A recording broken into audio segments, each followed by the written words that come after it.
Hey, good morning, everyone, or good afternoon, wherever you are. Welcome to Radio 5G. This is Michael Henry Dunn with my co-host, Nancy Hopkins, and we are here to share with you all the latest developments in the growing worldwide movement to wake all of us up to what is actually happening with the terribly harmful effects of EMF and Wi-Fi to the biosphere and to humanity, and of course, particularly with the aggressive, heedless rollout of the 5G network. So, good morning, Nancy. How are you doing?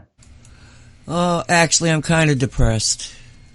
Oh, well, I've been studying up on 5G. Oh gosh, what we've shared already, like listen to Mark Steele for an hour and try to come out like, Pollyanna-ish and cheerful. But if you've got something else, how bad could it get? Well, it was, I finished the book. I don't know if you know that. It's up on Amazon right now. Wow, that was fast. Congratulations. Yeah, thank you. Shungite Reality. You just go put it in Shungite Reality and you can buy the book. Or you can get it from cosmicreality.net. It's sort of a better deal because in Amazon, it's on Prime, so if you got a Prime account, you don't have to pay the shipping. But in cosmicreality.net, you actually get the book and a S4 sticker. So that's worth $10 right there. So it would more than cover your shipping.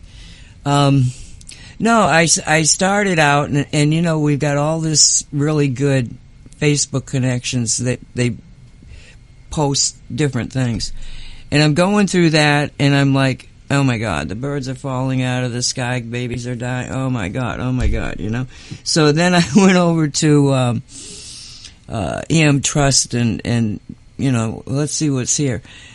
But what I did get was, I've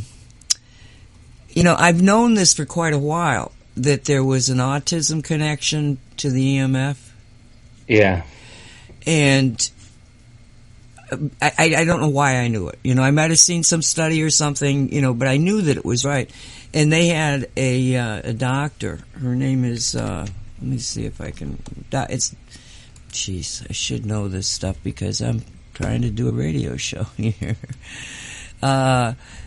She's a Harvard pediatrician and neurologist, and her name is Dr. Martha Herbert, and she's actually got a PhD and an MD.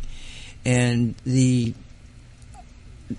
I'm going to play you the clip, okay? Because it's only 6 minutes, and I just want those people out there who like me, like I think autism is a problem to get the facts from somebody that knows it. Okay, yeah. So let's just get into the show, and I'll play that 6-minute clip, and you can hear the connection to autism.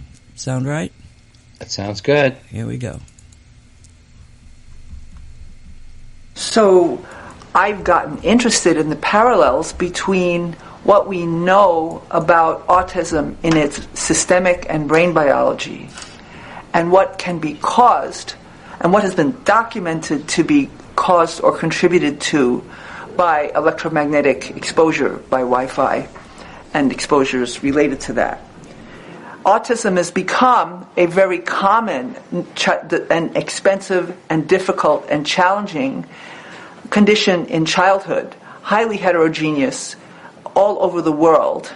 And during the same period of time that we've seen increase in reported rates, we have seen an enormous increase in the pervasiveness of electromagnetic exposures. I personally think of the contribution of electromagnetic exposures as really important, although I always acknowledge that there are other contributors going on in parallel. What are the parallels between autism and electromagnetic fields? The first slide. Where I think the parallels are most centrally important is in the relationship of the molecular and the metabolic brain and the electrophysiological electromagnetic brain, because the chemical and molecular activity in the brain shapes very much how the brain will generate its brainwaves. And the brainwaves are the carriers of information and coordination of information. Next slide. So at the molecular and metabolic level, we've seen that Wi-Fi, electromagnetic fields, can damage DNA, can actually cause mutations in DNA. And in autism, we know that a certain subset of people with autism have mutations that their parents didn't have. Once these mutations are passed on, they can be carried on to subsequent generations. There's also damage to proteins, such as misfolding of proteins. There's damage to cell membranes, making them stiff and more brittle, so that the receptors and the channels that live in the membranes don't work so well and the cell becomes inefficient. There's harm to energy production in the mitochondria of the cells. Mitochondria are exquisitely vulnerable to electromagnetic field injury as well as to injury by many toxicants, even pharmaceuticals, many thousands of things, but electromagnetic exposure is one of them. And immune function is harmed. So we have documentation of problems in all of these domains in autism, and we have documentation that all of these domains can be harmed by electromagnetic fields. So minimally, I think the implication of that is that people with autism are likely to get worse with more electromagnetic field exposure, and it's possible that this may also contribute to causing autism. Third slide. Now the brain is dependent on all of these molecular and cellular functions in order to be the exquisitely calibrated, extraordinary information processing system that it is.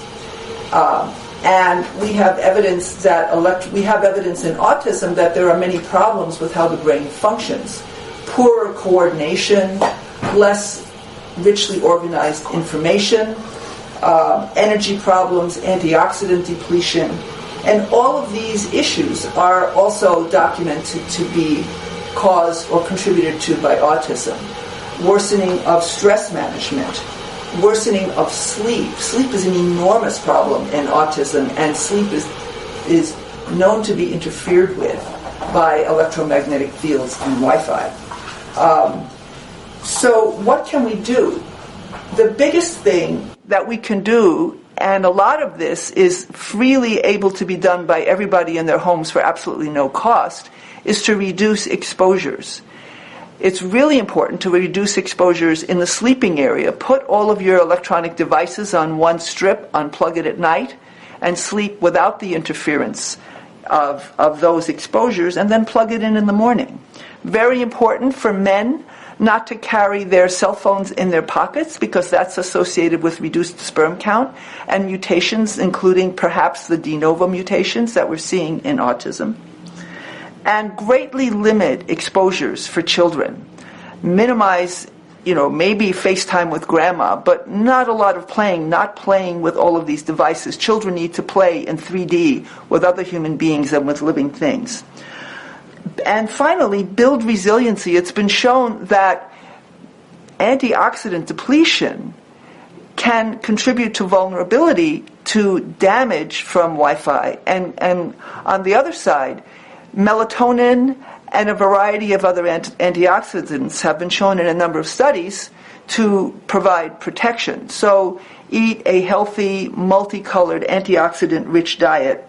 And overall, reduce total load of stress, because electromagnetic fields and Wi-Fi are not the only stress in our lives, but they make everything else worse. So keep the load down. So I think it's really important for us to go ahead and do serious research on this, but it's going to take a while. And meanwhile, there are a lot of common sense things that we can do to reduce risk, even if that risk is not absolutely fully established. There's a lot of strong evidence suggesting that as the science pours in, it will be there. So we may as well be precautionary now. Thank you.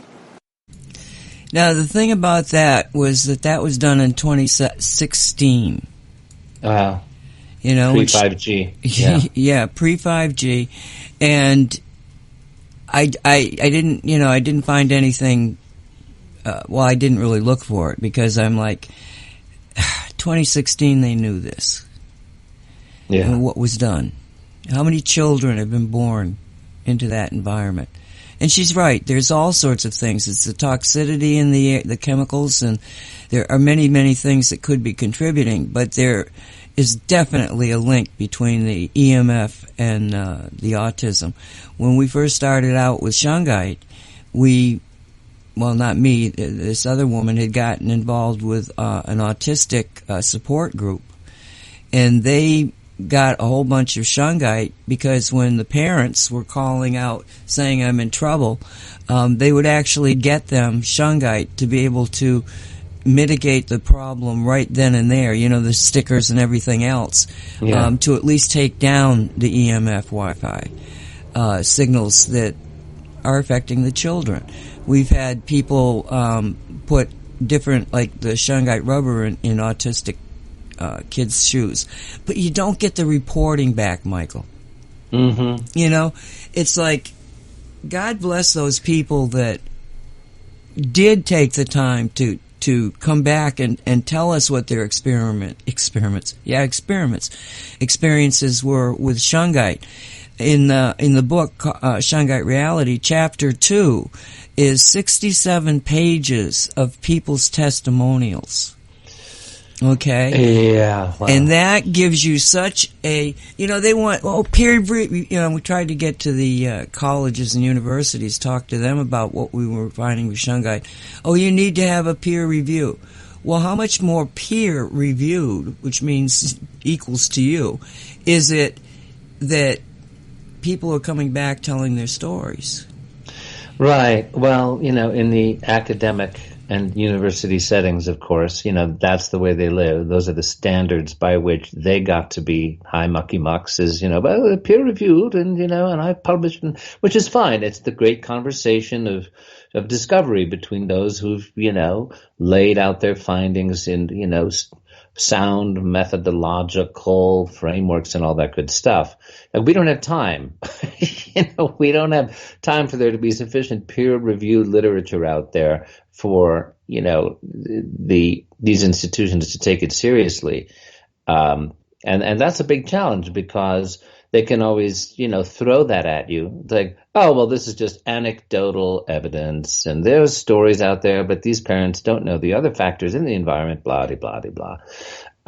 You know, but there is so much evidence out there, as we know, about the harmful effects of EMF and Wi-Fi, and you know, a host of other areas and symptoms and diseases and consequences, that this one, you know, of autism ought to be, you know, just an amazingly impactful wake-up call. But then there's so many others out there. Well, let's see, increase in miscarriages, anybody? Increases in diabetes, increases in rare forms of cancer caused by, you know, exposure to radiation. Hello? So yeah, I can see, you know, why you would find it a bit depressing. On the other hand, as I listen to this doctor, the, you know, common sense remedies that she mentions, she says, okay, you know, decrease exposure, and everything she says makes all the sense in the world. You know, just turn off your devices and limit the exposure that the kids are having, and have them have good diets that, you know, that help lessen stress and all this. And, you know, my father was a holistic pediatrician, just like this doctor, and actually trained at Harvard by coincidence. And so I'm lapping all this up, saying, yeah, that's it. This is it. And yet, you know, all right, that was back in 2016. Let's extend these highly credible findings by a Harvard-trained, you know, doctor. Let's extend this forward into the environments we're dealing with now with 5G. And this is an absolute urgent emergency call, where don't quibble with us about not enough peer-reviewed studies on the isolated, you know, category of autism risks. Please, let's just sound the alarm globally, which is being done. That it was bad enough with EMF and Wi-Fi at 4G. These were the consequences we were suffering, and 5G is just completely through the roof. But I'm so glad to hear that your book is out. I mean, that's, I'm going to order it the minute the show's over. Well, it's one of those situations where all of the information, basically, in one way or another, is already out there. But the index alone is, 16 pages or something. Now, granted, it's wide. It's not, a normal index, you can't even follow it because it's so small print. And, we got a lot of entries on certain subjects.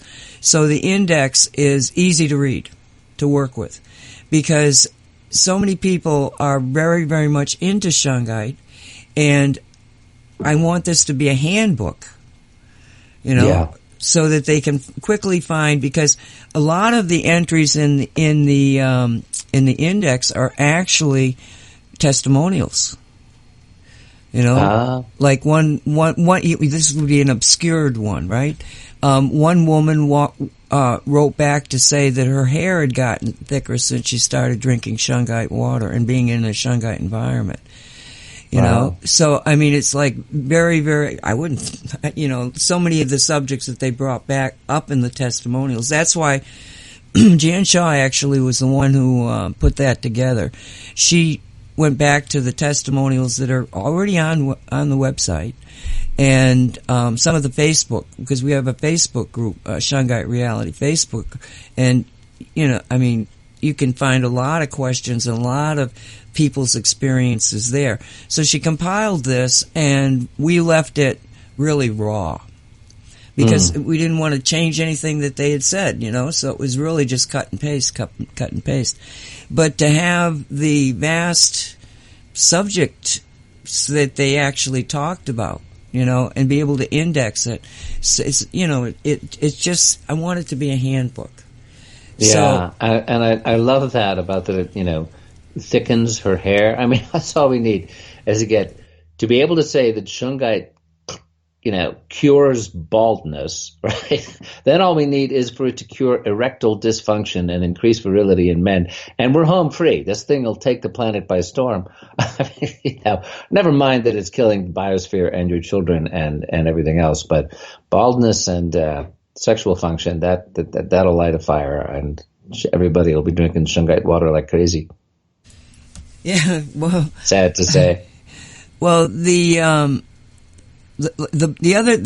third chapter of the book is an FAQ chapter, and there's, I think, 87 questions that I answered in that. Wow. Again, it's another way of going and getting the information quickly, because it's a 260-page book. Well, so tell me about the publishing process on this, because I remember you sharing with me, your work on the book, and it was like, it's a work in progress. And, having written a couple of books myself, I know it's no small task, but it sounds like you were just focused on getting us out there as quickly as possible. Did you go through, Amazon used to have their publishing wing called Create Space. Did you publish this through Amazon? Yes, I had used Create Space for my first two books, but now Amazon has taken it all over. It's called Kindle Direct Press. Okay. And so it's KDP Press. And it's pretty sweet. I have to say this, okay? When I did the first book, I spent like $400 because it was so convoluted, you needed somebody to really walk you through it on the other side. Yeah. That was back in 2010, I think. But now what happens, and I'm saying this for you, Michael, but for everybody out there that might think they have a book that they want to get out there, okay? Now, so you go into it and you sign up, and you have to already know what your title is. I mean, you can put this in later, but this is the information you need to know. What's the title? What name do you want to go under? In my case, I write under the NL Hopkins, and I added Derek and Derek Condit and Walt Silva because it was my work with them that, made that book. So it was, I indicated they were contributing. Okay, but on the cover itself and the title of the book and stuff, it's in collaboration with. So then you go and you decide how big you want your book. Now, I want all my books to be the same size. Okay, so I just took out the ruler. What was my book the last time, and and that's the measurement you want. But what they do is they send you a template. Now they said you have an option of 2 templates. The first template is just basically the margins and the gutter all set up so that you just have to plug in. Okay, it doesn't have. I don't even think it has paging. I think it's just blank like that. The other one is a template, and the template sets up a few things that you might want to have done for you. First off, it does set up the paging. Second of all, it does set it up so that you can have a header. In this case, it's Shungite Reality on the top of every page, the title of the book. You also have, within this, there's the title thing, and it's a template. And then you have another page for the copyright, and then you have a table of all of this is actually template.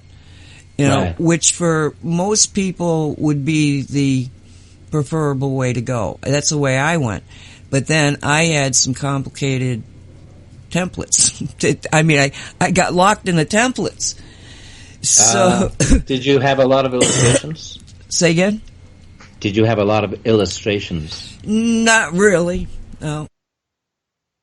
Not as many as you would on a web page, because on a web page, you want the graphics. And I'm a graphics person. It's easy to plug them in, but here's a warning to everybody. Somebody I know published a book 2 years ago, maybe, and they got contacted by somebody claiming that they had broken a copyright on an image, and wanted to sue them for $6,000. I think it was copyright infringement. This is people scamming you. Okay, if you can't prove you've got the copyright to a photograph, and they can take a picture of your book, the pictures out of your book, just scan them in, and then do a Google search and find out, oh, well, look, there is a copyright on this. Right? So, that was one of the reasons I didn't use a lot of pictures. Yeah. I didn't want somebody bugging me about, I would just ignore it. It's going to cost you a lot more to sue me than that money. And I've got too many ways of, but I am very, very careful of that. Now, that's not to say I didn't miss something, you know, but, so be aware of that. You just blatantly cannot pull off the internet and stick it in a book and hope you're going to be good. Right.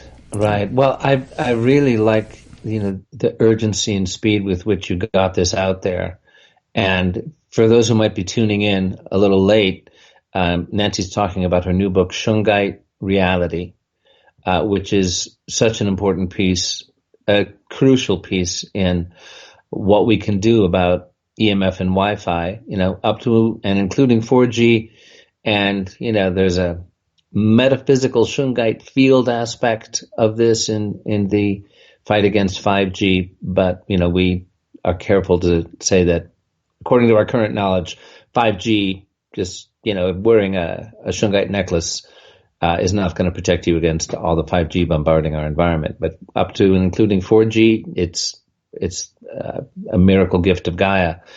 So this is just great news that this is out there this quickly, that Nancy produced, from all her years of expertise. And I love that there are, what did you say, like some 80 frequently asked questions that are answered in the book. So yes. Next time somebody, I imagine it's a rare thing, like on the FAQ section of your Cosmic Reality website or Shungite store website, somebody comes in with an FAQ, it's probably a very rare thing for you to get a frequently asked question that you have not heard before. So you can just give them the link to, check out the chapter in my book of all 83 frequently asked questions. Well, actually, we do have an FAQ section on the website, but it has not been updated with these 87. So essentially, if that's what you want for the book, go to the website and you can have it digitally, up there. But no, it's what's really important about the book is the fourth chapter, because in there I talk directly towards neurology and the science. Now, I talk about these things. I mention them in the first chapter, which is an overview of what it is, who are we, all those kind of questions, but it's an overview.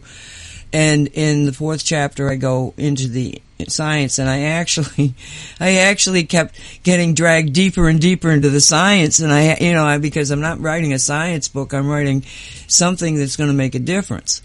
And so I had to back up because the science is so deep.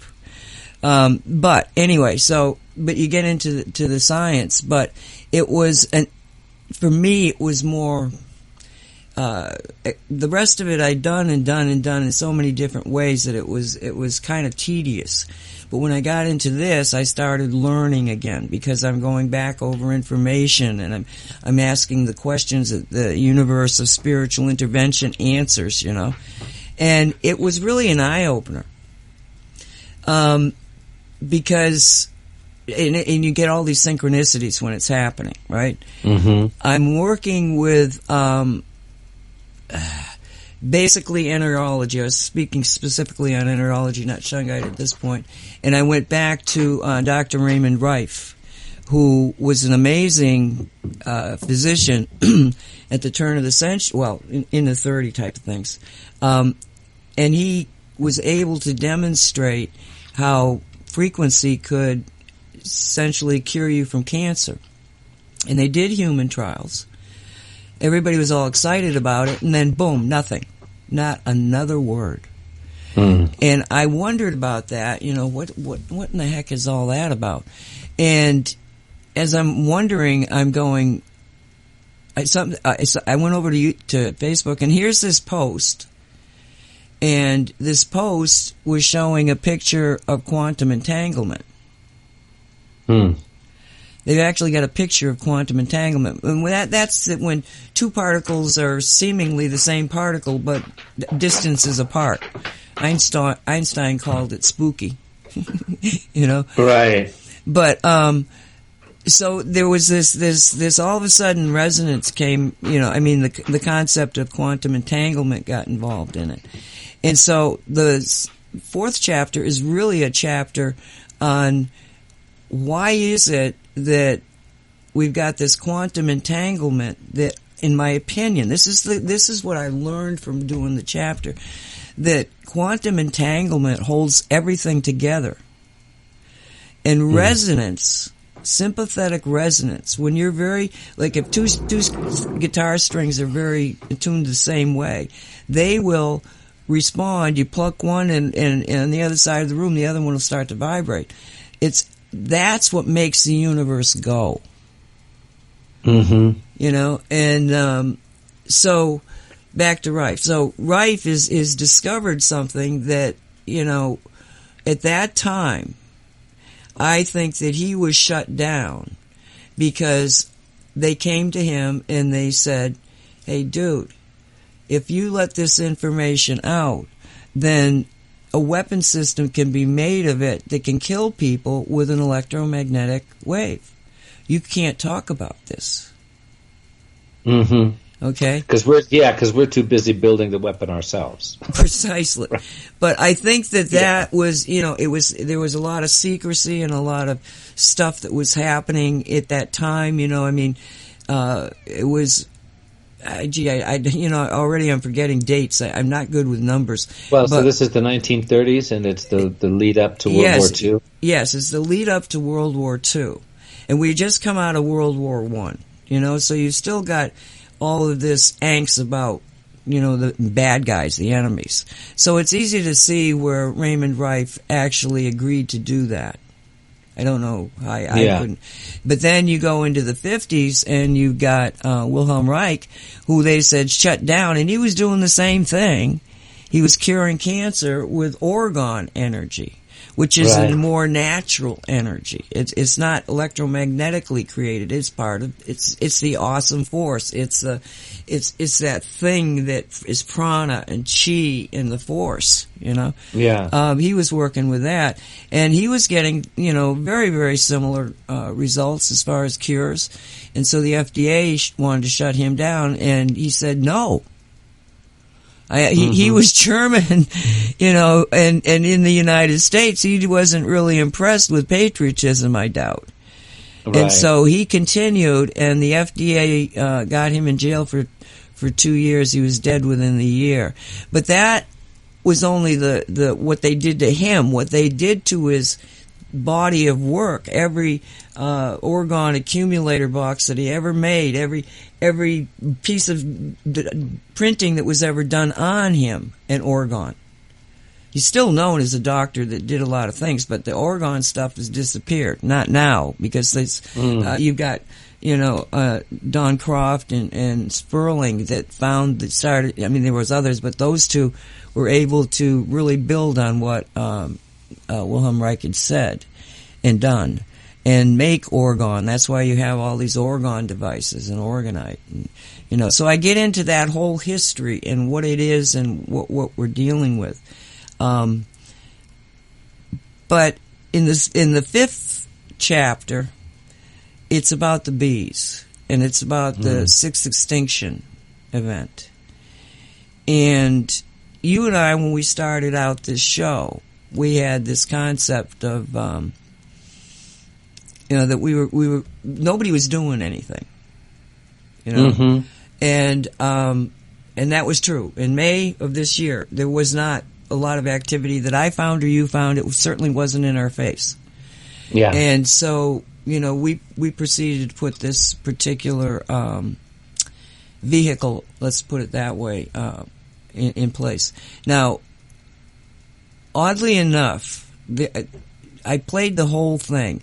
Michael McKibben, who is Leader Technologies CEO and president. I don't know if he's president, but he's CEO, founder. He was the founder and CEO. He did a 35-minute presentation that was so enlightening in so many ways, because he wrote the code that Facebook uses. And they sued Facebook for theft. Okay? And they actually won, but then it got up to the Supreme Court, and they lost in the Supreme Court. And as they're going up there, he's going like, these judges seem to be very, very biased. Right? Mm-hmm. Well, then he had a team of people who pursued it beyond the win, if you know what I mean, or the loss. Yeah. Because a loss will stop you just as well as a win. Because they really wanted to dissect. They were truthers. They wanted to know the truth. Why did this happen? We have absolute proof that it's our code, and you told us that Facebook can keep it, thief, after they stole it? What's this about? So they ended up getting deeper and deeper into history and going back farther and farther to see how is it that this all happened. And here's a guy that he's a techie type, and he's probably pretty much bought into the Matrix thing. And all of a sudden, he's got this little string, and he starts pulling on it. And all of a sudden, everything starts to unravel. Mm-hmm. And it's really an interesting look at somebody going through, the change, where you go from So what did he find in terms of? I'm going to play you. I'm going to play you a 5.5 minute clip. Okay. Okay. All right, because he just gives it to you in one thing, and we all sort of know it again, but this guy found it out fact by fact. He said it was like putting a puzzle together, and we had these little, here's something over here, here it is here. Well, let's just keep them here, and we'll see what happens. And finally, they had so many of those pieces they could put it together, and this is what they found.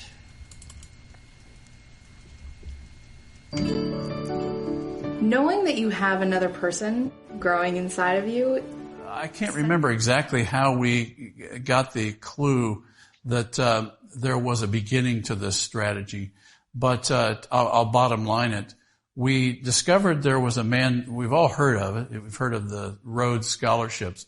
His name was Cecil Rhodes. He lived mostly in South Africa. He was the High Commissioner in, I can't remember his title exactly, in Cape Colony, I believe. And he was a very curious man, never married, developed this philosophy of the supremacy of the white race, which they then changed to the English-speaking race. And they specifically decided that the English aristocracy had to get America back into the fold, and were really critical of King George in the Revolution. And he called for a unification of the English-speaking peoples around the planet, and it was to be run according to his instructions, like a Jesuit secret society. And they would specifically run the world through a one-world government that would be created out of this vision that he created. He had a number of people associated with him, probably most notably Viscount Alfred Milner, who started a group called the Round Table, which we now know today as the Council on Foreign Relations, by the way. But I digress. We go back to the late 1800s, early 1900s. This group of people were very confident that they were called by some higher power to rule the world, and that it would be English speaking, and that America would be a part of their sphere. And they were working very closely with our robber barons back in the day. And they decided that this group of people was going to be the people that ruled the world. And then in 1902, they formed something called the Pilgrims Society. And that group exists to this day.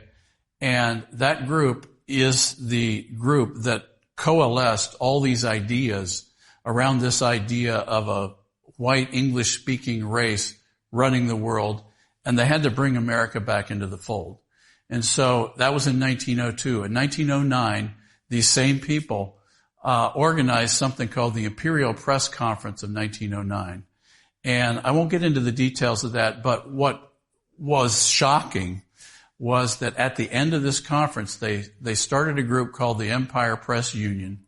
And then within a month, Prime Minister Asquith at the time, Winston Churchill during that time was the president of the Board of Trade. He was a cabinet minister.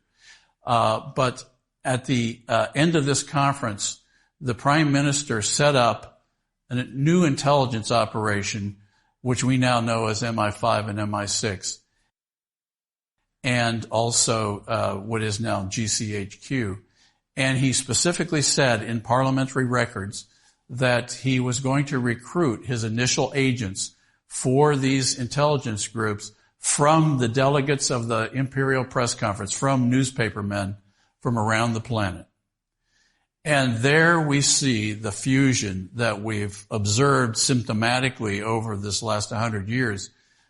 They came together, but the shocking thing is it was newspapermen who created intelligence and used intelligence to basically push propaganda.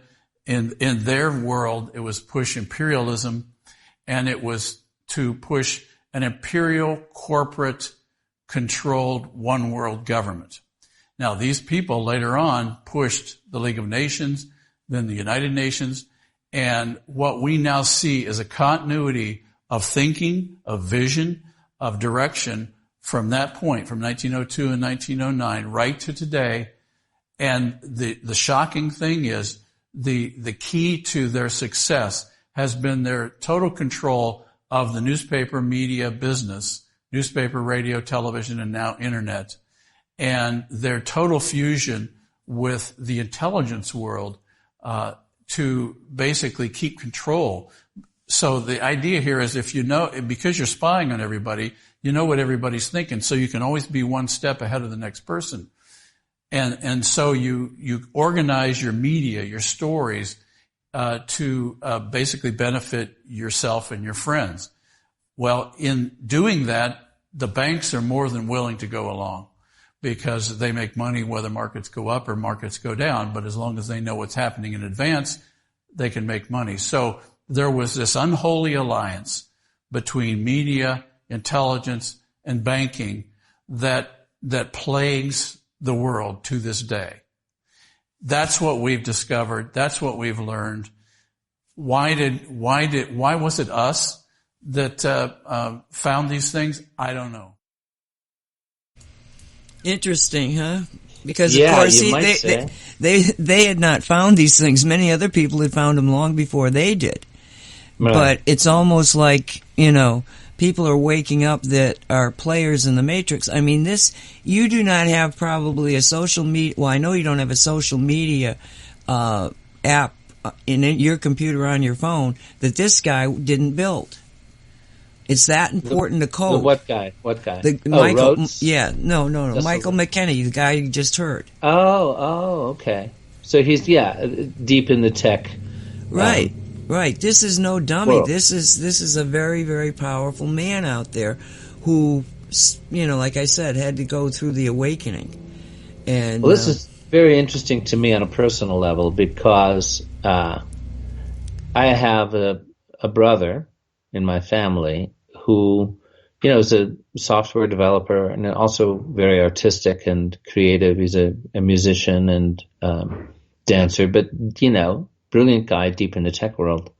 And then I've got another brother. I've got, 9 siblings. I come from 10 kids, all right? And there's 3 of us out of the 10 who are what I would call geopolitically aware, right?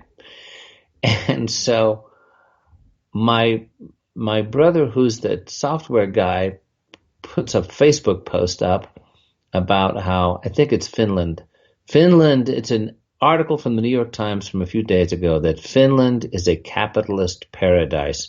And here's how capitalism really should work and everybody's happy and lovely. And so then my other brother, who is one of the geopolitically aware Dunn siblings, along with my sister, my brother Peter gets up there and does a very intelligent critique of my brother Brian's post about the capitalist paradise and the New York Times article as being pretty much dictated by the same agenda that runs most of the slant of the New York Times in obedience to their corporate masters in order to try to demonize, what we could call social democracy as just being, communism and Soviet. Well, of course, we wouldn't have, Medicare and a host of other things if, social democracy wasn't woven into the fabric of American life, but never mind, it's a boogeyman to scare people with to vote for your party. And so I'm just watching my 2 siblings carry on this argument, and the one is just going, it's the New York Times. Come on. It's the, the leading organ of the Western world. It's, the bastion of journalistic integrity. It's like, no, it's the latest and, one of the most influential examples of Cecil Rhodes' long-term strategy for he and his buddies to run the world by marrying the intelligence community to media to banking, and there you go. It's just like watching the slow wake-up process. I mean, because this guy we just listened to, what was his name again, please? Do you know the fellow we just listened to? Yes, it's Michael McKibben. It's McKibben. He's Michael McKibben. He's the CEO of Leader Technology. Leader, it's spelled Leader? Hold a second, let me just look at it. Yes, Leader Technologies. Leader Technologies. Okay. Because, without engaging in, family tension, I do want to just pass along to the one brother who's the techie who, worships the New York Times, that Michael McKibben went down the rabbit hole, pulled the string, as you describe it, and unraveled this reality, which is just a core reality of the way the Western world, and a good part of the Eastern world as well, is actually manipulated. So, yeah, I mean, I'll give you the link, and you can just put the link up. I will do that. That's great. Yeah, because he gets into the technical aspects of. I mean, this is 34 minutes compared to the 5 minutes I just played, and for a techie, they would really be impressed with it because they would obviously know more about the technical stuff he's talking about than I did. So yeah. Well, there was one moment when he's talking about their total control, quote unquote, of media, including the internet. Now, the fact that you and I are having this conversation here on Radio 5G, www.5g-know.com, folks. The fact that we're having, this conversation, all right, to a few hundred listeners, but then it goes up on YouTube, and then for, anybody searching for the truth about 5G, here it is, along with a lot of interviews with extremely well-informed, sane, grounded, scientific folks. Here's this information going out on the internet. So their control is not total. And there's this society he describes, gives the historical evidence of how it got started. It's in the parliamentary record. Here are the people who did it. Here are their agenda. Here's the results from the League of Nations to the UFN, to the UN, to the Council on Foreign Relations, etc. There it all is. And yet there is also a counterpart network. There is also a brother sisterhood of men and women working on behalf of human freedom and the benefit of our Mother Earth, and for the light, and who are allied with Divine Source, which we at the Sacred Academy of Global Evolution in Crestone, Colorado, like to refer to as the Inner Light Network, or the ILN, who are also infiltrated, if you will, into the upper levels of all these same fields of the big pharma, of upper government, of the military-industrial complex, of all these fields. There are agents of the light. There is a counterpoise. And this fellow, Michael McKibben, was talking about how, well, if you've got total control of the media, you know what everybody's thinking, you're always one step ahead. Well, it's my personal conviction that the ILN is 3 or 4 steps ahead of those guys. And I think just the speed with which the 5G awakening has taken place, over the last few months, as you were talking about, Nancy, back when we started this, I went on Kerry Cassidy and Project Camelot in January with an interview called Ascension and 5G. And I mentioned you. You and I hadn't actually met yet, but, I knew you had the highest integrity, best informed Shungite site out there, and the sources and the products. And so I mentioned Cosmic Reality. And then you followed up and were interviewed, by Kerry Cassidy, Project Camelot, subsequent to that. And then we did a joint appearance with Mark Steele and with Sacha Stone and others. And since then, the reality is that the worldwide movement to stop 5G has taken off, like a house of fire. It's still alarming, it's still depressing if you let yourself wallow in it. But I want to just remind all of us that the wake up is happening much faster than certainly you and I would ever have anticipated, and that, more than 1,000 small cell towers, were shut down and another few hundred removed, in Australia, through the use of the criminal definition of assault, for the 5G rollout. That there is, enormously encouraging news out there, and it ain't over by a long shot, but, it's really, I'm so glad you played this clip from Michael McKibben, because as you say, it's, for the hard-headed techies out there, here is the hardest-headed techie among you just sharing the details of his wake-up around why the Supreme Court of the United States could reverse lower court rulings simply based on open and shut ownership of the code behind Facebook. And, are they going to undermine one of the principal tools of propaganda and mind control in the West at the Supreme Court level by, upending the code underlying Facebook? If what he's saying about, this control, and we see so many other pieces of evidence to support it, if what he's saying is true, well, surprise, surprise, and well, he actually goes through and tells the fact that they found out that the judges that were hearing their case had Facebook stock. Holy smokes! I mean, that's like you're supposed to recuse yourself. When you okay. I mean, that's open and shut recusal. Well, maybe there wouldn't have been a judge available if you had to recuse yourself on that. But they did find that out. But what they also found out was that the actual entity that stole their information was the U.S. government. Well, yeah. Okay, and then the U.S. government gave it to whomever they wanted to. Mark Zuckerberg. Right. So what they're doing now is they're actually wait a minute, let me just see. What was the name of that thing? It's a particular why do these things have to come up under a okay.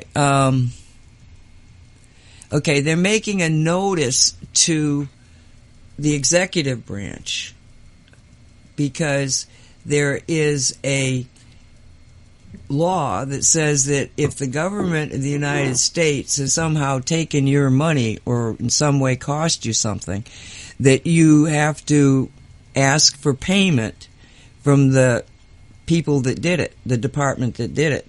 Well, in this case, they're going for the executive branch.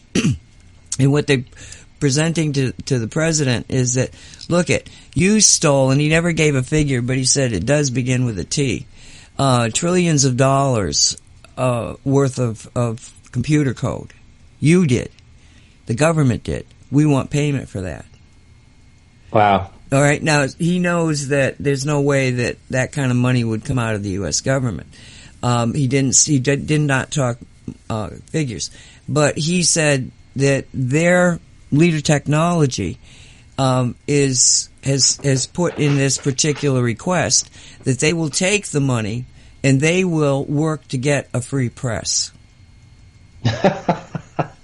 Wow, as if it's bad enough, to want the trillion and then to upend the secret government control of the press. Yeah, that's the way to really guarantee you're going to get shut down, surveilled, blocked at every turn.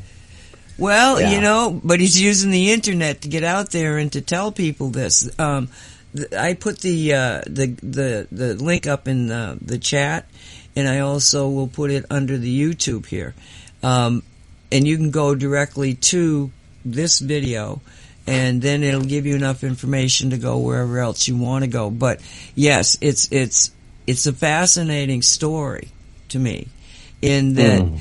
But this is what we have to see, and it just alludes to the fact that, you're talking in terms of spiritual people who probably don't even really know what their real mission is, being put into sensitive spots, encountering oddities where there's a little string that you start pulling, and all of a sudden you're a major player and you're a major light worker. Yeah, like this guy. Okay, at the soul level, at the higher self level, with the blueprint that I happen to believe we come into a life with about, the twists and turns and forks in the road, and here's your overriding purpose and good luck down there on planet Earth, off you go. That at this point in his unfolding blueprint, it was, maybe part of his dharma, his soul mission, the way it was going to flow for him. Okay, here's your wake-up point. You're 50 years old, and now you're going to find out what's really going on, and your entire, life purpose and energy is going to shift.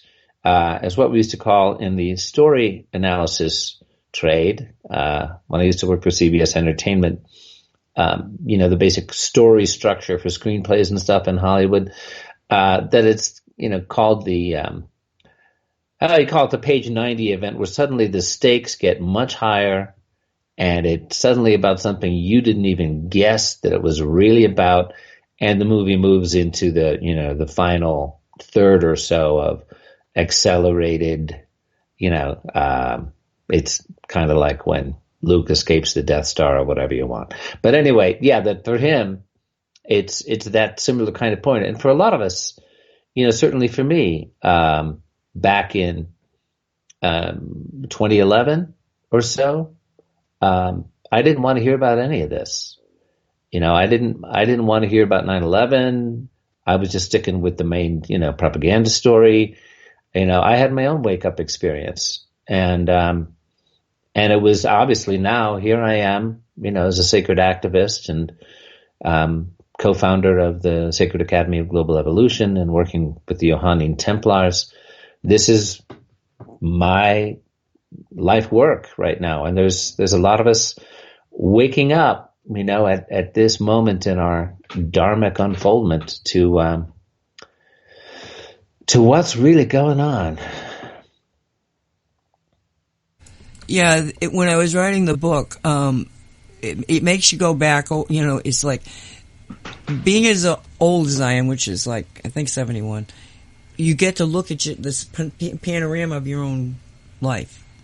Yeah, and it is like a tapestry.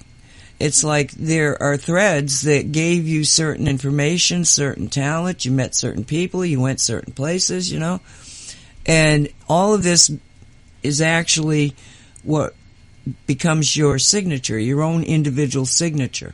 All these things are quantum entanglements that actually are within your energy field. And within that energy field, it's like, as I got into Shungite, it's just like you're talking about. All of a sudden, things started coming together like boom, boom, boom, boom, boom. And the main thing was A, getting the Shungite, B, having it delivered to me, and B, meeting Walt Silva. And the information that this man had. Because there's all these pieces of an intricate puzzle. And Walt and I are not, there's all sorts of versions of us out there. I had a young man who's, really expanding, and he got a little egotistical, and he's saying, well, I don't understand why I'm doing all this and nobody else is doing that. And I said, why do you think that there aren't other people out there doing it? Why do you think that you're the only one who is, all of a sudden grasping, can talk to the dead, people can see into things, all these, what we used to call psychic things, why do you think you're the only one? They're all over the place. And they, when we do these shows, I try to reach out to these people. You're not alone. Yeah. It's happening everywhere. That ticket that God has here to this planet came with a mission. And your mission is unfolding.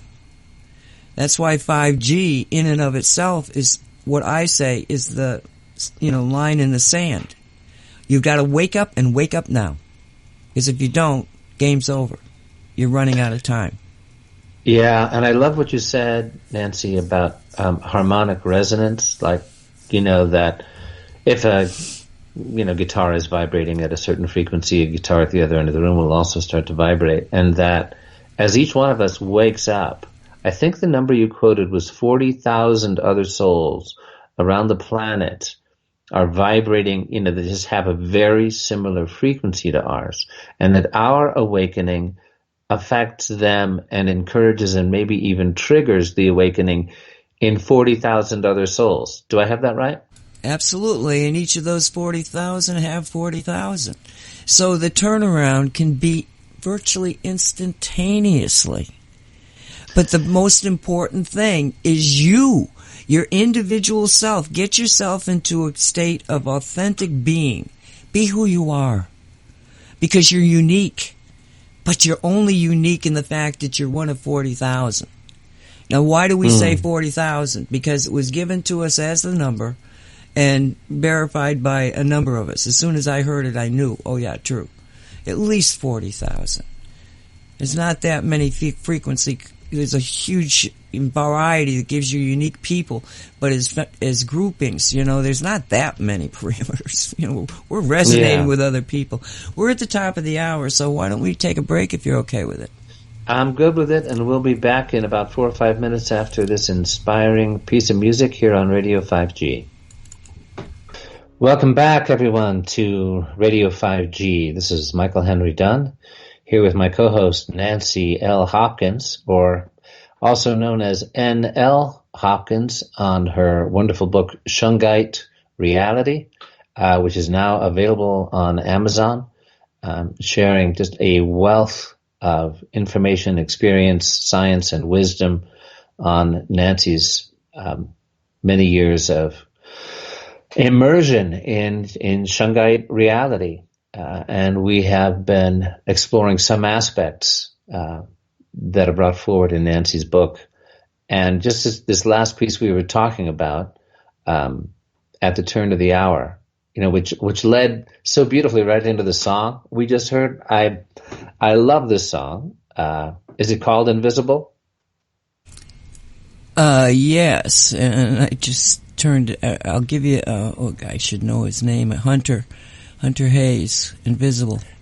Yep. Yeah, that, if there's any message that I personally most want to get out there with this work we're doing, it's exactly that you're not alone, that we are not alone, that, it can feel like a really heartbreaking, bleak struggle a lot of the time when, we're all having to get by as best we can, try to pay the bills, take care of our families, and you wake up to what's really going on in the world and, why you're struggling or why your kids are dealing with the kind of harmful effects, not just of Wi-Fi and EMF and 3, 4, and 5G, but of the other factors contributing to so much destruction going on the planet, that it can feel lonely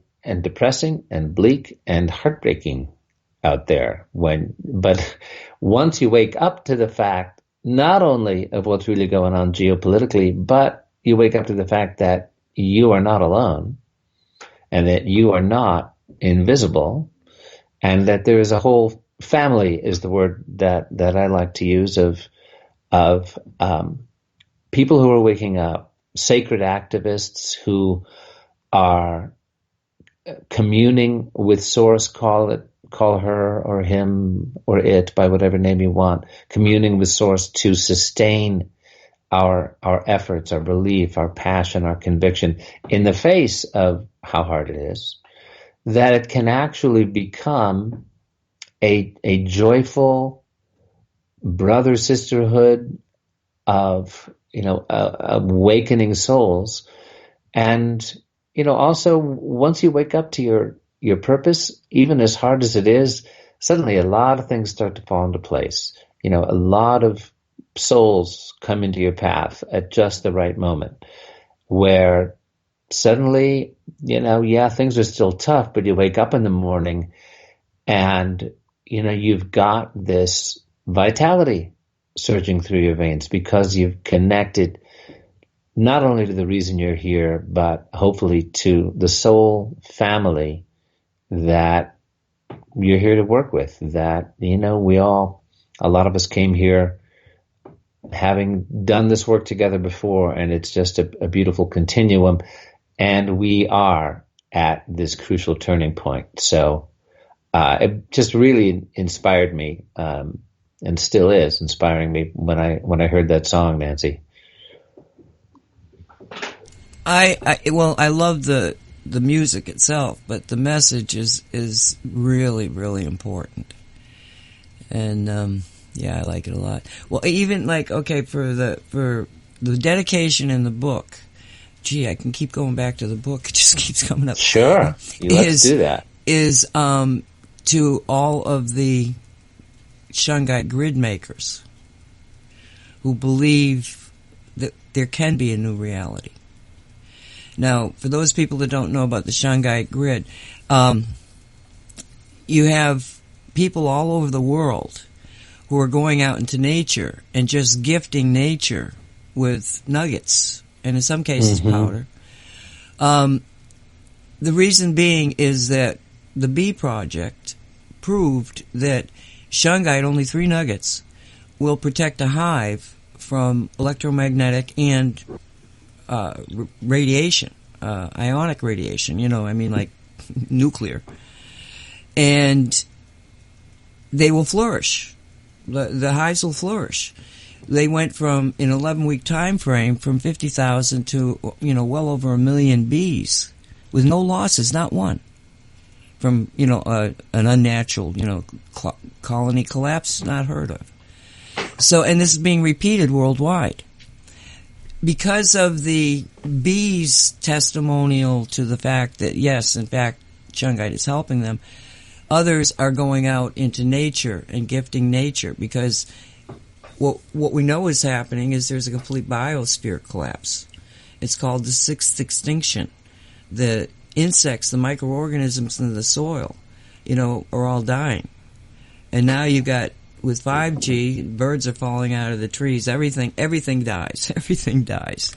It's, ridiculous. It's insane. But this concept of individual people just connecting by something as simple as going out and putting some Shungite nuggets in your yard. It's again developing what we call the quantum entanglement. And the more you commit to being quantumly entangled with Shungite, it's a worldwide phenomena. It's not getting smaller, it's getting bigger. And there's only one place in the earth, and that's in Karelia, Russia, the Republic of Karelia, Russia, near the Finnish border. And what is it? Well, it's something that came from interstellar space. Now, you'll have people trying to tell you that it was a natural thing of the vegetation, going into rot, and then chemical. It's a chemical 3D materialistic thing that can make coal that way. This didn't happen. It came from outer space. Why do I say that? Because there's C60 molecules in it, and the only place on Earth that you see C60 molecules is in Shungite, except for in limited ways with an electric strike, a lightning strike, meteorite strikes, because out in outer space, NASA just reported that apparently C60, the soccer ball thing, the buckyball, is out in interstellar space. So it had to come through interstellar space to pick up the C60. It's a gift from the cosmos. Right, and isn't it true that the coal theory of it's, vegetation decays and blah, blah. Well, that explains coal, but that the Shungite is at a layer and of an age to, a point, whatever it was, 1.5 billion or years ago or longer, where that process hadn't even begun on this planet yet when this stuff arrived. So that just doesn't fly, right?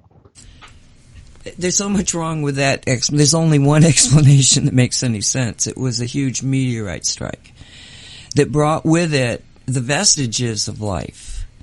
In other words, all the building blocks that you need for life at 2.5 billion to 4 billion. I believe it's 2.5 years ago. And so, but the thing of it is that there is a quantum connection between every single particle of Shungite and that one field. So when you begin to interact with Shungite, you're interacting with that particular one field that came from outer space, that is full of all the cosmic energies in the billions of years it took to get here. Yeah, one of the things that I love about this is with the Shungite grid that you can see mapped at 5G-knaw.com, that from Cosmic Reality's Gaia's Gift newsletter and others that share this amazing. You can see all the places across the planet that are now lit up by people deliberately placing shungite in the environment, in forests and trees, along roadsides, that this is literally, if you're doing it with intention, right, Nancy, that there is, because shungite apparently does, in some mysterious way, work with intention, with our human intention, that there is a powerful healing dynamic being spread across the globe in the most innocent, innocuous, non-political ways. It's not about, getting in front of your local county commissioners like we did down in Taos and, bringing 5G to the attention of the people who are bound to, vote with the corporate interest anyway. I mean, that's all necessary and good. I'm not saying don't take that action. But the fact that there is this high sacred science dynamic of this quantum field of shungite that, as it spreads around the globe, is creating a healing dynamic that ultimately, I want to believe and am feeling convinced at this point, will prevail. And yeah, we're going through, the sixth extinction isn't a theory. It's unfortunately an unfolding event, but so is the shungite grid. And it gives me a lot of hope.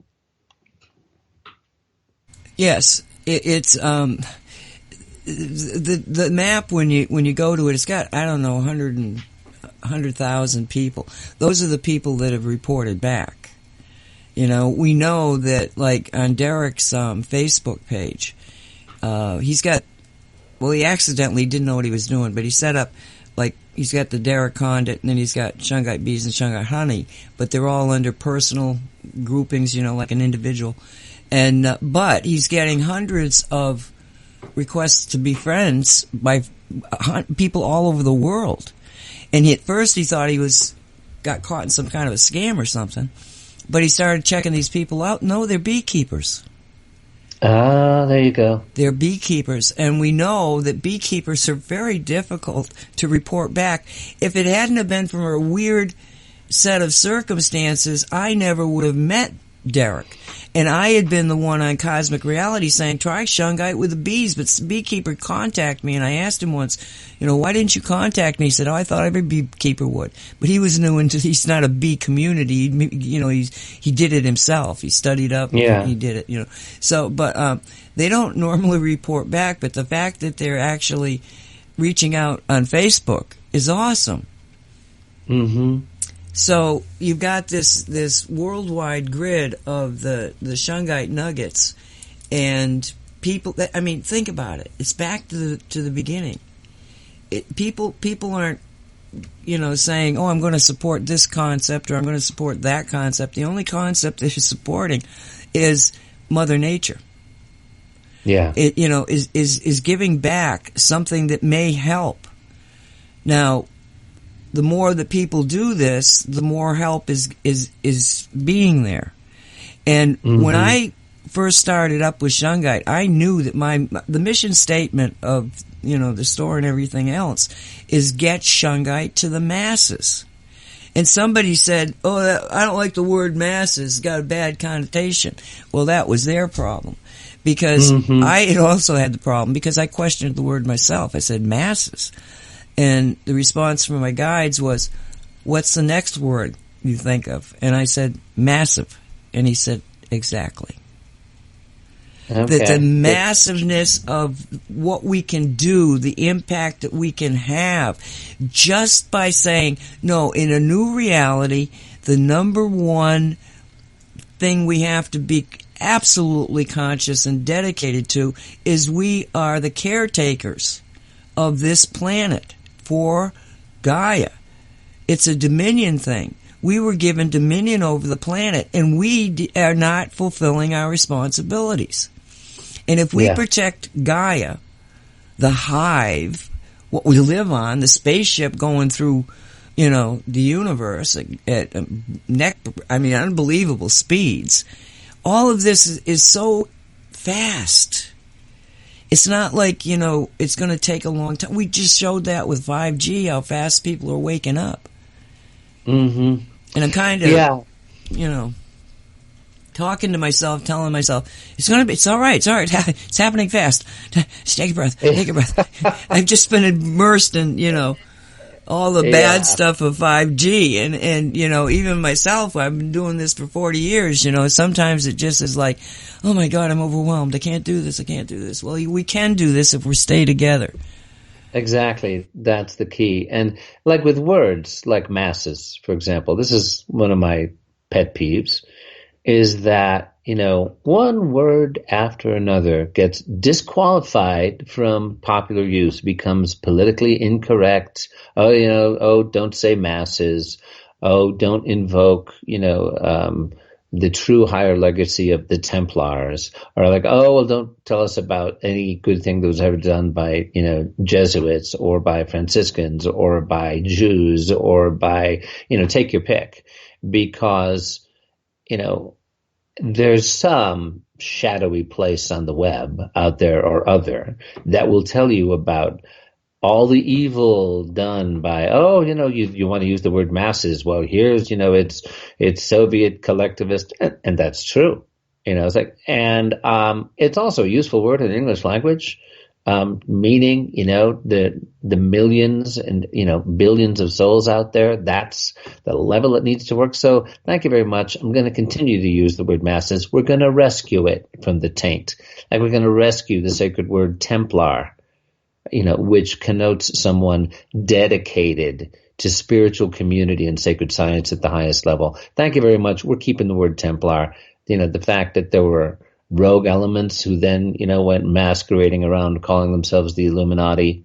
Fine, that you haven't demonized the word Templar. Sorry, we're taking it back. You haven't demonized, take your pick of any number of communities or names or organizations, at a higher spiritual level that they're not going to tell you are tainted. So good for you, Nancy, for using the word masses. Let's keep it.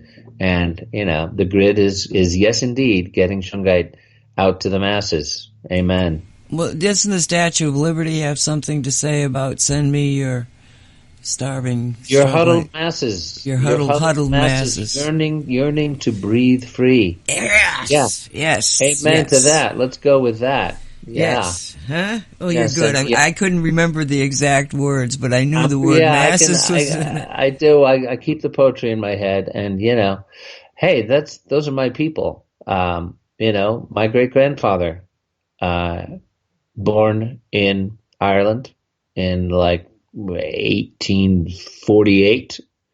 One of the huddled masses coming over in those ships with high mortality rates, yearning to breathe free in this country, fought at Gettysburg when he was, 16 years old.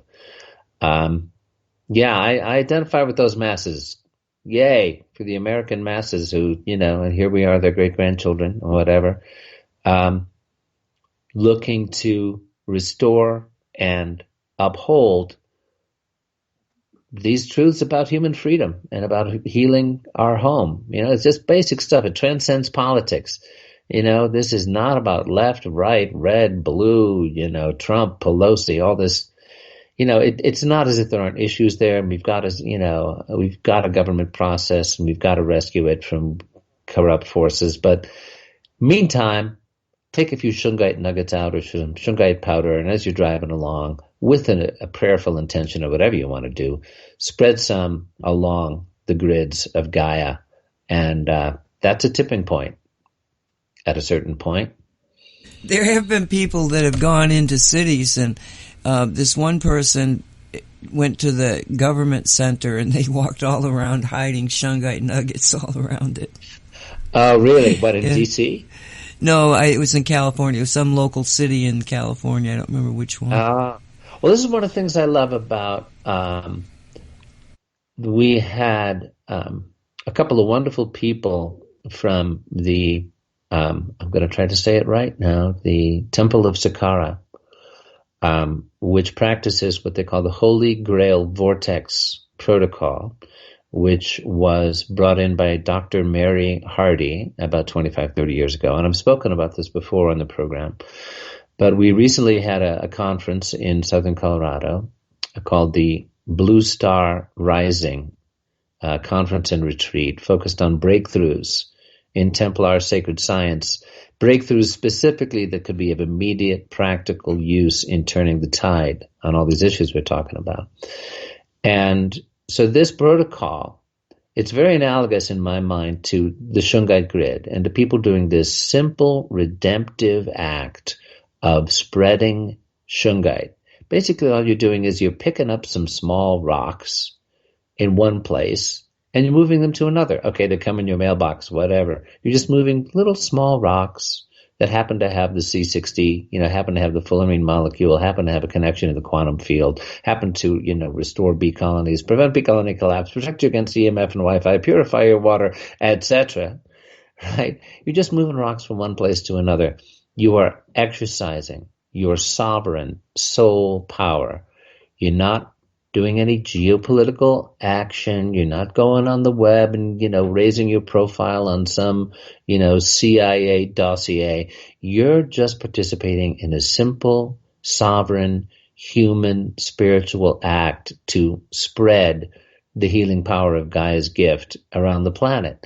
And what the Holy Grail vortex protocol that they do, this also works with energies in the planet that we as sovereign souls have the ability and the right and the sovereign power to exercise in a toroidal dynamic through it, a simple, 5-minute, metaphysical exercise, which is so powerful. They've done this in various power places around the planet, particularly in Europe, whether it's Stonehenge or Mont Saint-Michel or Chartres or Notre Dame, that these were particularly Templar power places where the Templars recognized over the years that these sacred sites could be set up.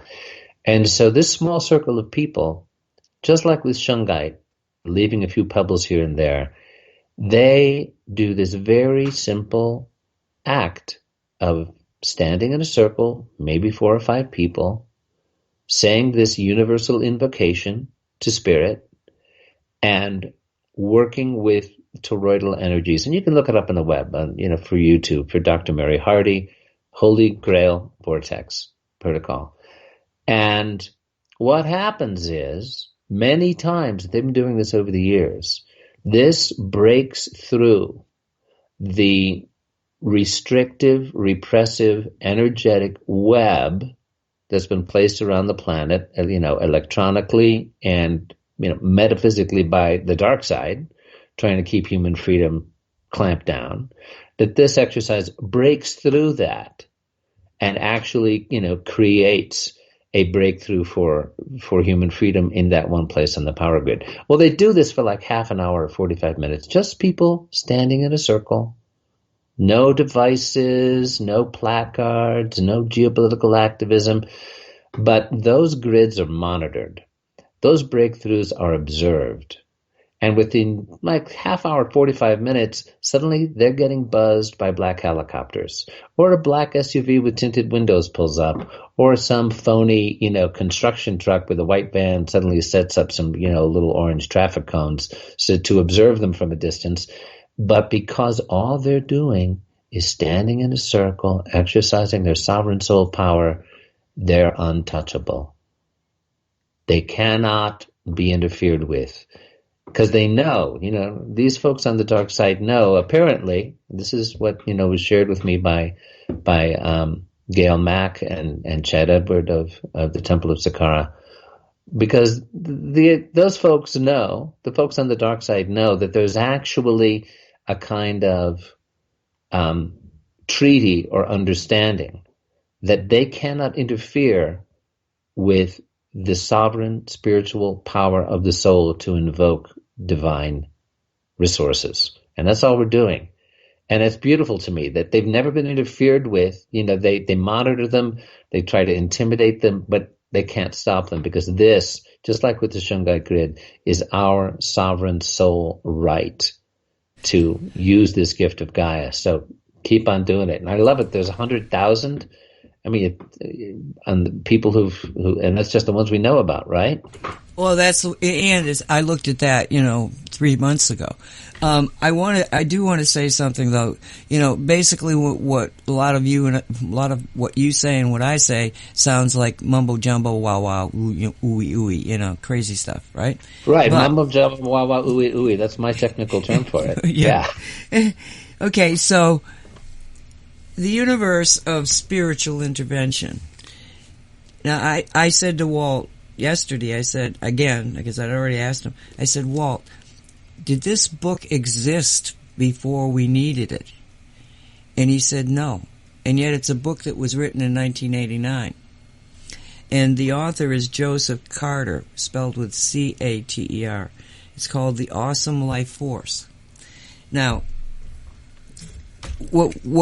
why people would say, that it's all that mumbo-jumbo crazy talk is because they believe in a reality that, in fact, is a delusion. He goes through and talks about things that we all accept as being real that are absolutely hogwash. Okay? Yeah. Okay, now I'm going to only talk, and I basically just started the book. Walt is way ahead of me. Walt's just way ahead of me in knowing what this guy is saying, but it's kind of mind-bending. So, just in the very beginning of the book, he takes us on a journey where he's describing what gravity is. Now, all of us sort of know what gravity is. It's what keeps us on the ground. It's something about the Earth, and a bigger body is going to have more gravity. And so, therefore, the moon, based on its size compared to the Earth, has only a sixth of the gravity that we have here on Earth, because it's mass pulling down. Well, in fact, it's not that at all.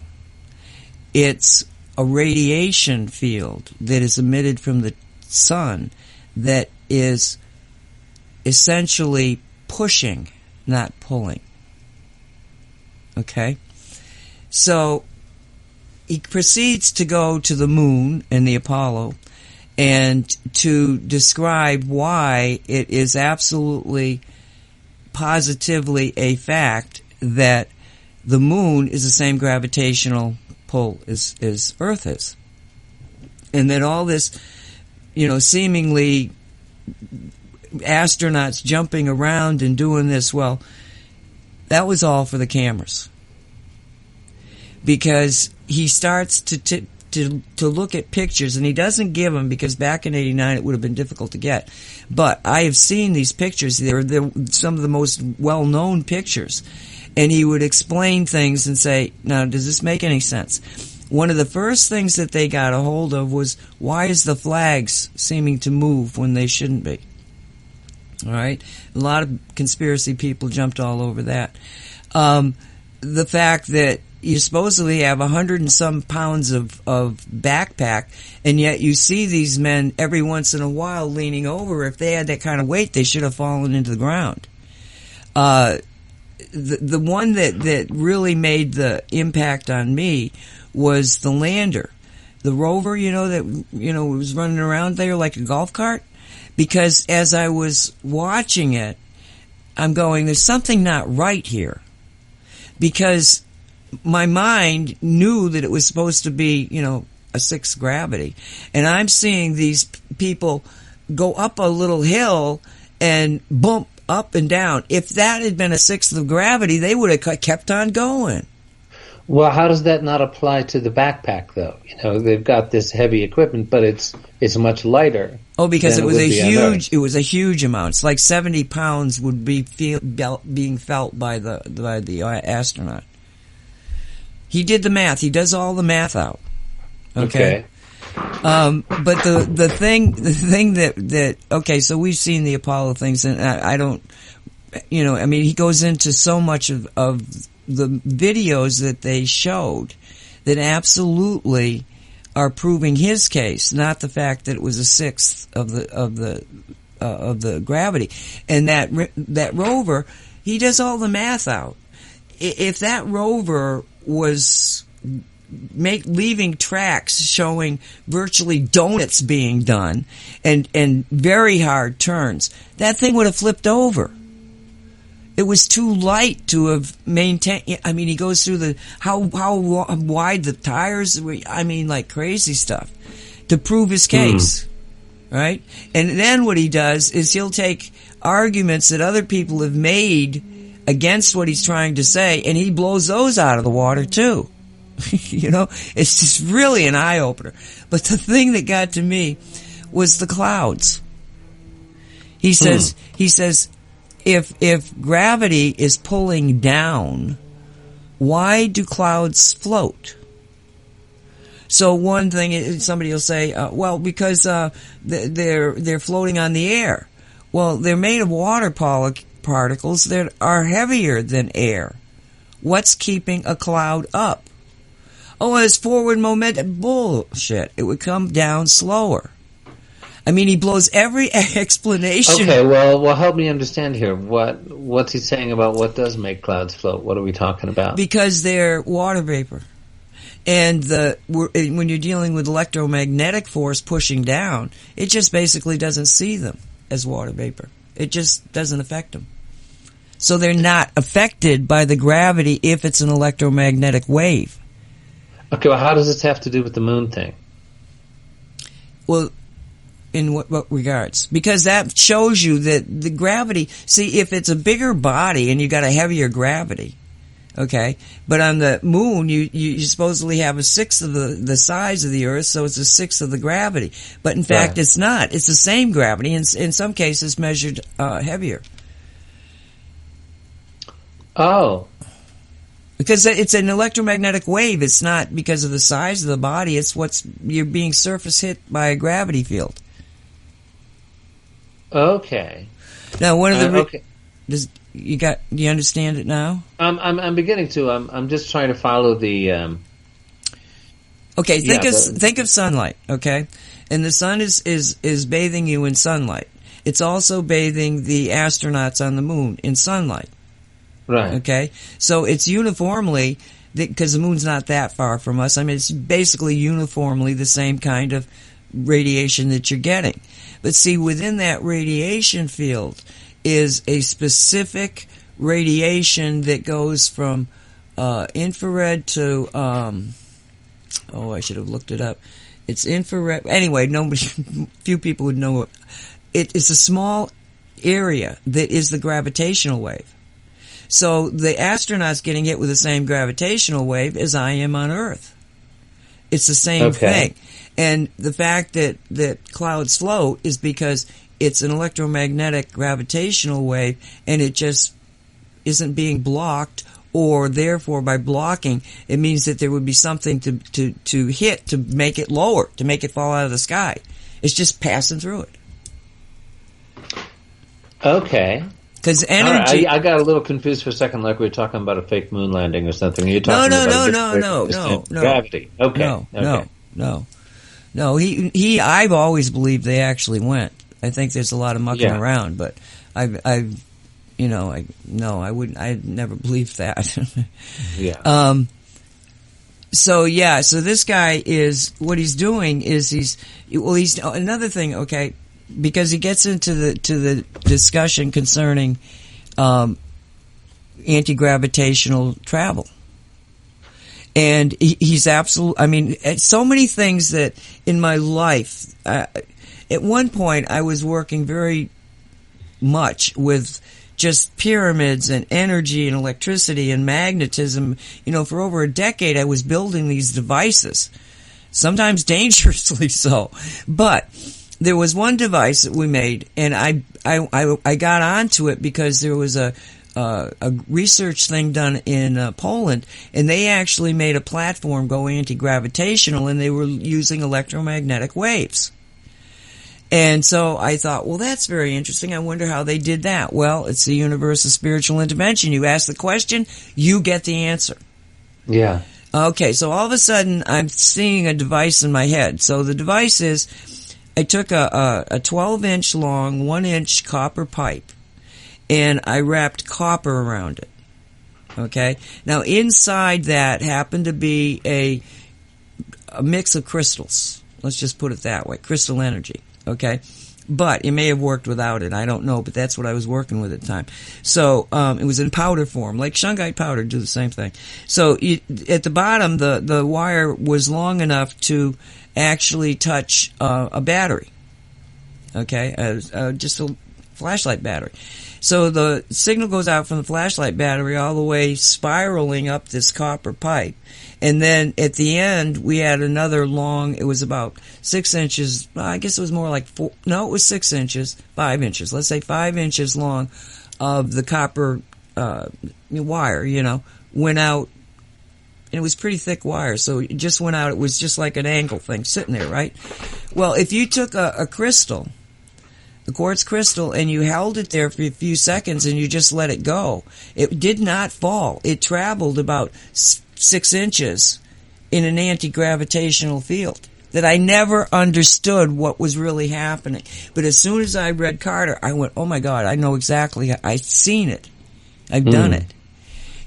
So what he says is that you would it would be a little small device that was on the lander itself. Because you remember you had the spaceship going around the moon, and they took off from that, and they come down in this lander.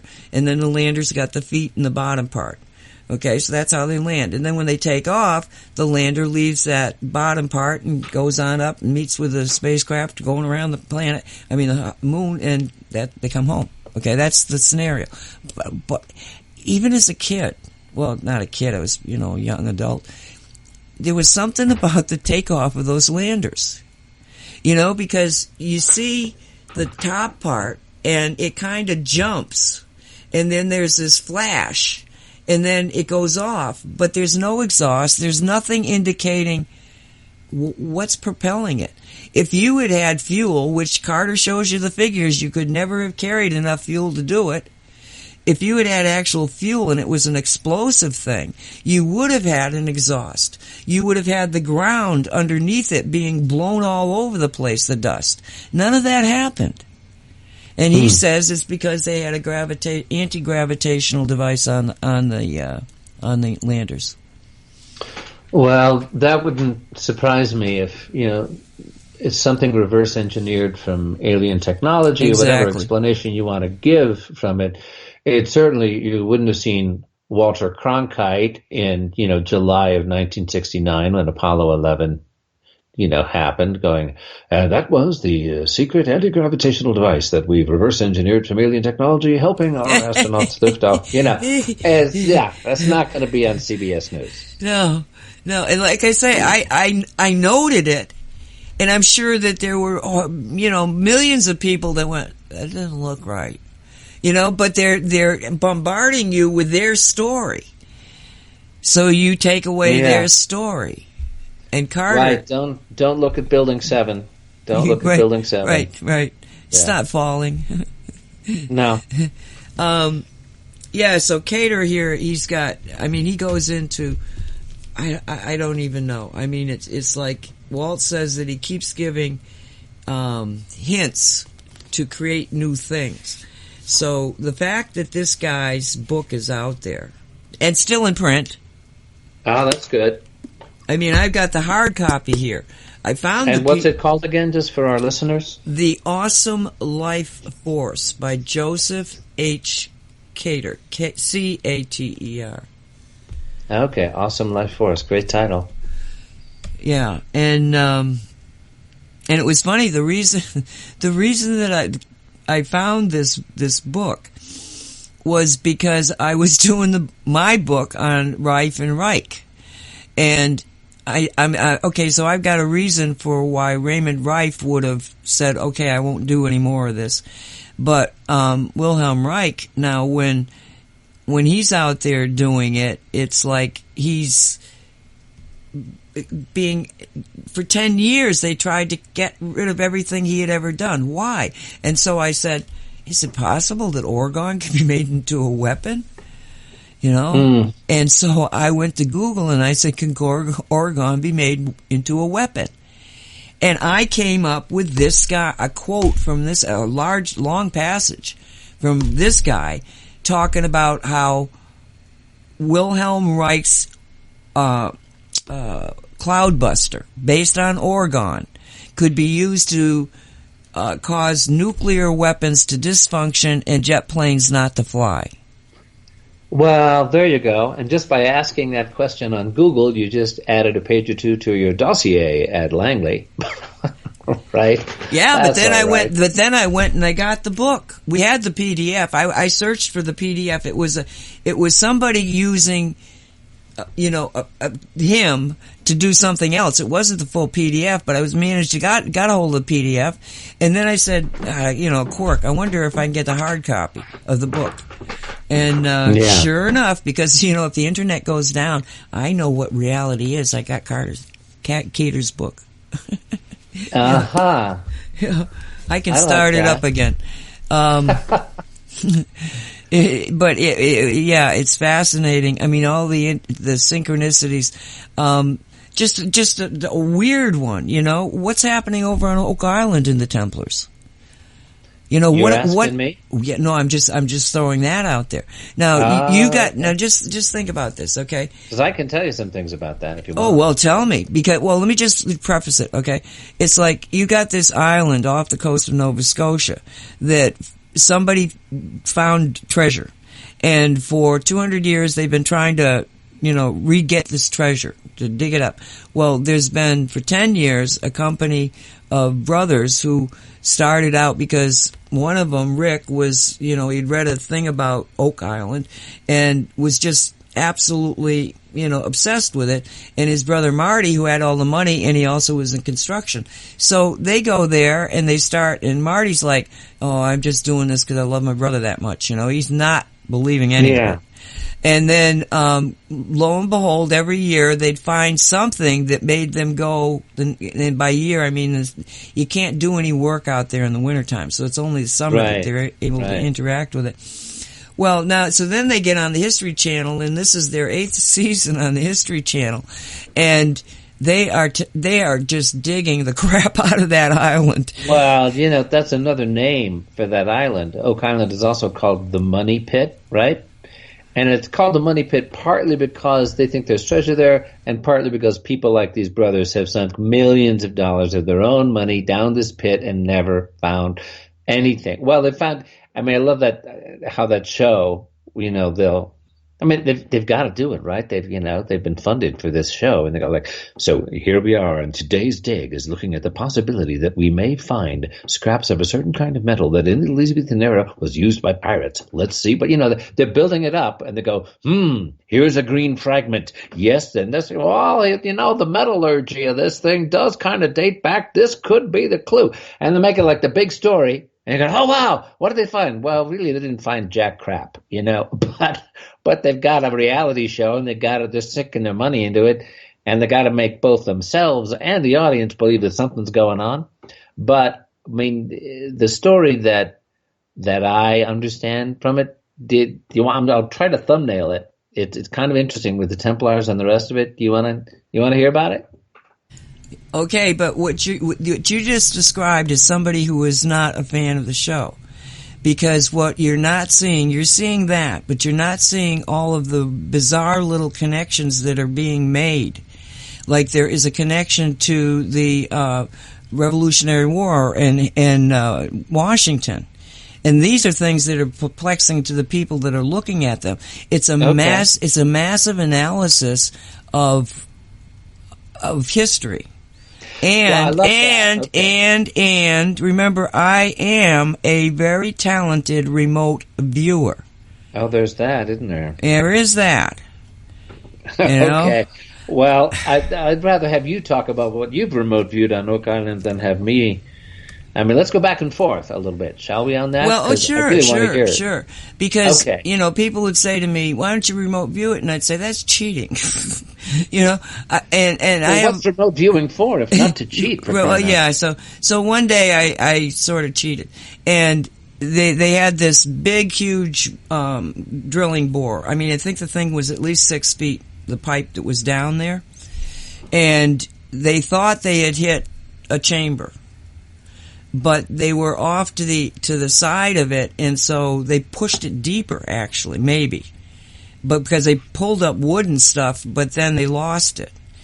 And this is part of the mystique. I mean, if you they do that. They kind of build you up, and then it doesn't seem like anything. But that's part of the craziness of Oak Island, is that they get so close, and then boom, you know what? Right, and it gets pulled out from under them. And what they think they've found, suddenly, there's a further mystery, a further chamber, a further shaft, where water comes in.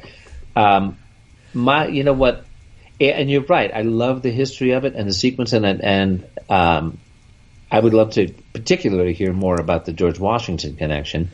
But my understanding, my particular view on this, it ties back into certainly the Elizabethan era, when English exploration and colonization of the New World was really developing.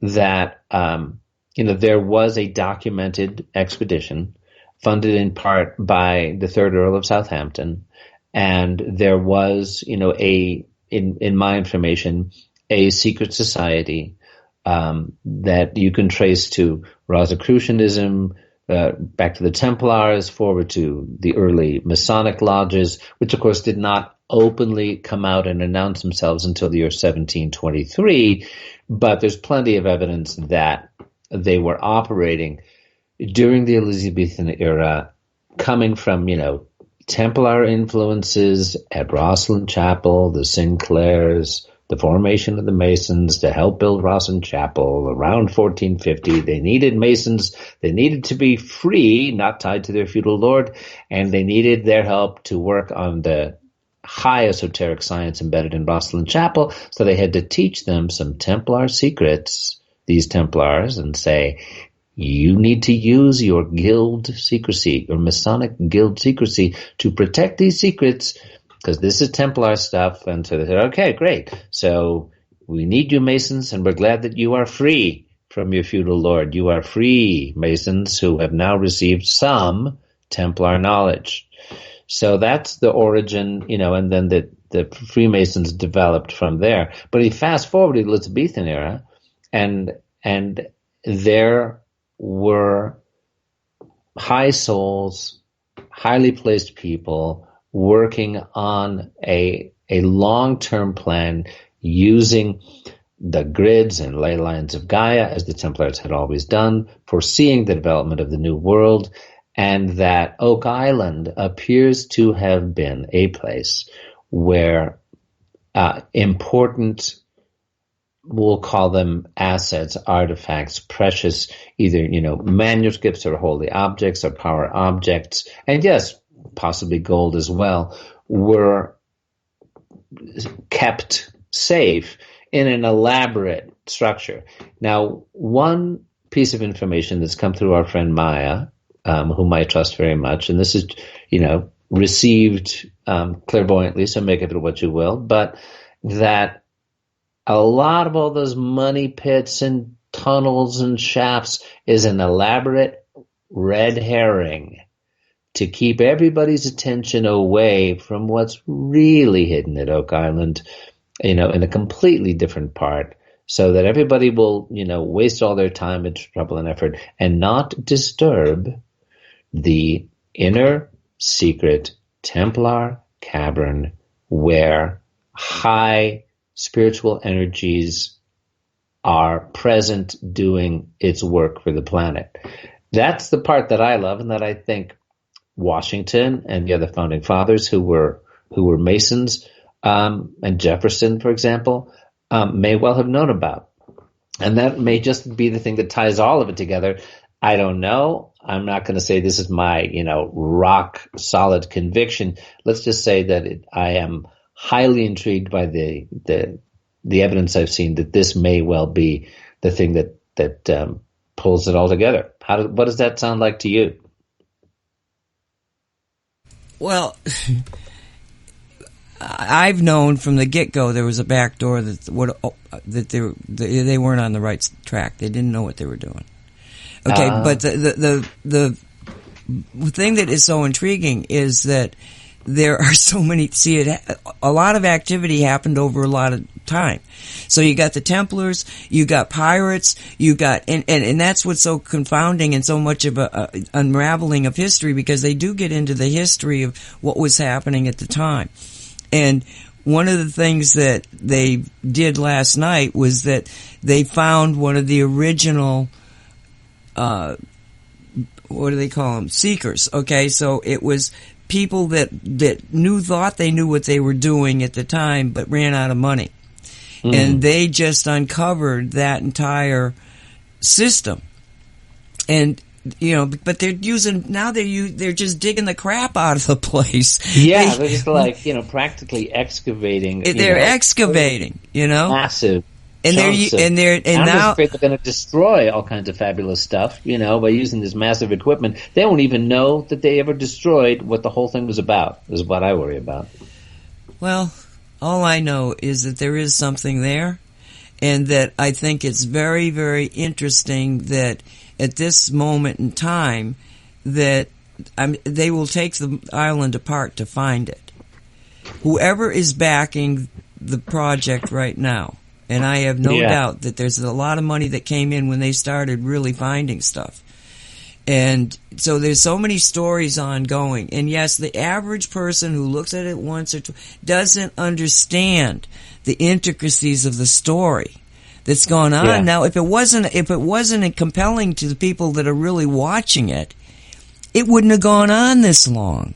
We're not fools. Okay, it's the ratings thing. If they're getting people, there must be something worth watching. Well, yeah, because you're watching, what since 1308, right? When they went after the Knights Templar. Because 1307. What they're talking about right now is the treasure that disappeared with those Knight Templars. Right, that's what they're talking about. Treasure, which supposedly went to Scotland, and the Sinclairs would have known about it, and ultimately, and there are reports that one of the Sinclairs, I think it's either William or Henry, made a voyage, an early pre-Columbus voyage to the New World in around 1398, and that may well have been the beginnings of the Oak Island project. Interesting possibility. Well, I don't know that I think that over time some of the money is already, or some of that treasure may have already gone. All I know is I did a remote view, and I got down to where I knew there was a huge chamber with a lot of stuff on the other side of the wall, basically. And I was absolutely terrified of what was on the other side of the wall. And terrified. There was no way you would get me to make the next step to just go in there and see what it was. I was not going to go in there. There is something in there. So is this analogous to, the thing you saw with the swastikas on it back in that early remote view story you shared? No, this is some... Or is it evil, or it's just too powerful? This is some kind of a device, if I had to put a name on it. Now, the thing of it is again, synchronicity. I could have been way off. You're dealing with remote viewing. There's a lot of things that can happen. But what happened was that within days of me actually trying it, one of the Far Side people put up a YouTube that had tried the same thing. And basically went down the same pipe, got to the same place, and said, "Holy crap! I'm not going any further. Get me out of here!" Boom! I'm out. I don't. This is interesting to me because one version of this, that Maya shared is that among the things that are in that chamber are what you call 12 Templar Knights in a state of suspended animation, who actually, and possibly with a powerful metaphysical device, are holding space, holding energy, performing a high metaphysical spiritual function to maintain the Templar stream, for the New World, as it was called back then. Now we know, of course, the New World brought with it also, genocide of the tribes and many other horrible things, but that was not the Templar design. The Templar design, they actually reportedly made allies among the tribes pre-Columbus and warned them of what was coming. tried to help, the tribes find a way to survive, the genocidal onslaught. I would like to believe that's true. I don't know. Well, we'll have to continue this discussion at some other time because we have to end the show.